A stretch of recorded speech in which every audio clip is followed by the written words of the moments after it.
တခါတော့ငါခရီးသွားအမျိုးသမီးတဦးဟာမြို့တစ်မြို့ကိုရောက်သွားတဲ့အခါမှာအဲ့ဒီမြို့ရဲ့အစော်မှာရှိတဲ့ရေကန်အကြီးနားမှာသွားပြီးတော့လမ်းလျှောက်တယ်ပေါ့အဲ့ဒီမှာဒေသခံတွေကငားများနေကြတယ်သူကအသက်ကြီးအဖိုးကြီးတယောက်ကိုလှမ်းပြီးတော့နှုတ်ဆက်လိုက်တယ်ဒါပေမဲ့အဲ့ဒီအဖိုးကြီးကသူ့ကိုကြည့်အောင်ပဲကြည့်လိုက်တယ်သူကလည်းအဲ့ဒီအနီးနားမှာရှိတဲ့တောင်ကုန်းလေးပေါ်ကိုတဲဖြူဖြူလမ်းလေးအတိုင်းအပေါ်ကိုလမ်းလျှောက်ပြီးတော့တက်သွားတယ်အဲ့ဒီမှာသူတတိထားမိတာကအဲ့ဒီလမ်းလေးရဲ့အပေါ်မှာတလိဆန်တကောင်ကောင်ရဲ့ခြေရာတစ်ခုလိုထင်ရတဲ့အရာလေးတွေကိုသူက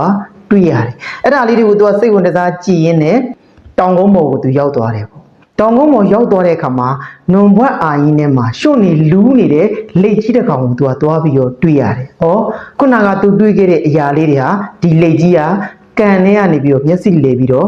ဒီတောင်ကုန်းပေါ်ကိုရောက်လာတာလို့သူကတွေးမိတယ်ပေါ့။အဲဒီတော့ဒီဘက်မှာလည်းကားလမ်းရှိတဲ့အတွက်ဒီလက်ကြီးကဆက်ပြီးတော့သွားမယ်ဆိုလို့ရှိရင်ကားတွေတိုက်မိမယ်။နောက်တစ်ခါကားမတိုက်မိလို့ရှိရင်အဲ့ဒီကားလမ်းရဲ့ဟိုဘက်မှာရှိတဲ့တောင်ဆောင်တွေကိုပြုတ်ကျသွားမယ်ပေါ့။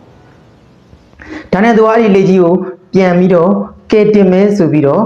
ဆုံးဖြတ်လိုက်ပြီးတော့အဲ့လေကြီးကိုမရမကားသူကပြန်ဖမ်းတယ်ပြန်ဆွဲချပြီးတော့ခုနကကန်လေးကိုသူကပြန်ပစ်ချပေးလိုက်တယ်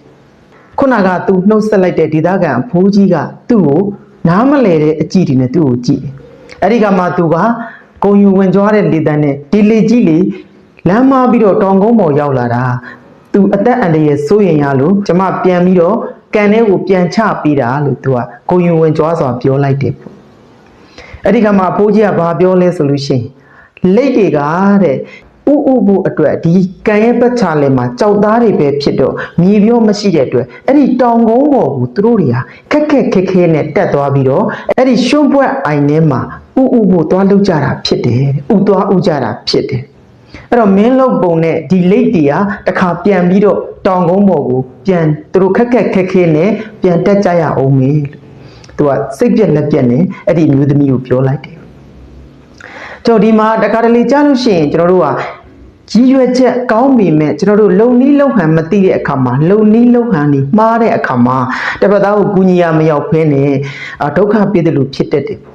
ကျွန်တော်စာသင်တဲ့အခါမှာလဲကလေးတွေရဲ့အကြောင်းကလေးတွေရဲ့ဖွံ့ဖြိုးမှုတင်နည်းပြွာတွေမသိတဲ့အခါမျိုးမှာကလေးတွေကိုစာသင်နေဆိုတဲ့ရည်ရွယ်ချက်ကောင်းပြီမဲ့လေကလေးတွေကိုဒုက္ခပေးတယ်လို့ဖြစ်တတ်ပါတယ်နောက်တစ်ခါ